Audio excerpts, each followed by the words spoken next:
Big Boss Telugu season 9 latest episode గురించి కొన్ని ముఖ్య విషయాలు చూద్దాం. అయితే ఈ ఎపిసోడ్లో ఏమైందంటే ఒకరు ఎలిమినేట్ అయ్యారు, కొత్తగా కొంతమంది వైల్డ్ కార్డ్స్ హౌస్లోకొచ్చారు. ఇంకా ఒక ఎలిమినేషన్ మీదైతే పెద్ద గొడవే అయింది. హౌస్లో పరిస్థితులు మొత్తం మారిపోయేలా ఉన్నాయి తెలుసా? సరే, ఈ ఎపిసోడ్లో 3 మెయిన్ పాయింట్స్ ఉన్నాయి, చూద్దాం. మొదటిది, ఫ్లోరా అనే కంటెస్టెంట్ ఎలిమినేట్ అయ్యారండి. అంటే తక్కువ ఓట్లొచ్చాయని షో నుండి బయటకు పంపించేశారు. ఆ వెంటనే 6 కొత్తవాళ్లు, వైల్డ్ కార్డ్స్ అంటాం కదా, షో మధ్యలో వస్తారు కదా, వాళ్లు హౌస్లోకి ఎంటర్ అయ్యారు. వాళ్లకి కొన్ని స్పెషల్ పవర్స్ ఇచ్చారు.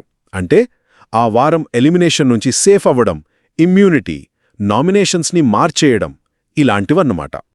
ఇక రెండవది, ఈ కొత్తగా వచ్చిన వైల్డ్ కార్డ్స్ పాత హౌస్మేట్స్తో కలిసిపోయేలా చేయడానికి కొన్ని గేమ్స్ పెట్టారు.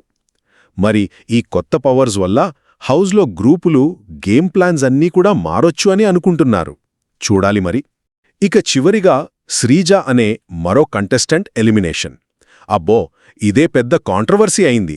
ఓ టాస్క్లో శ్రీజ గెలిచినట్టే ఉంది, కాని హోస్ట్ నాగార్జునగారు వచ్చి లేదు లేదు, టాస్క్ టై అయింది అనడంతో కొంచెం కన్ఫ్యూజన్ వచ్చింది.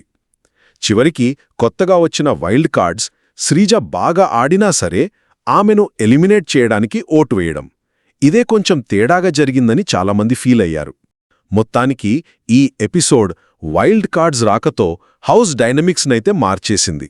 ముఖ్యంగా శ్రీజ ఎలిమినేషన్ మీద మాత్రం చాలా ప్రశ్నలు లేవనెత్తింది.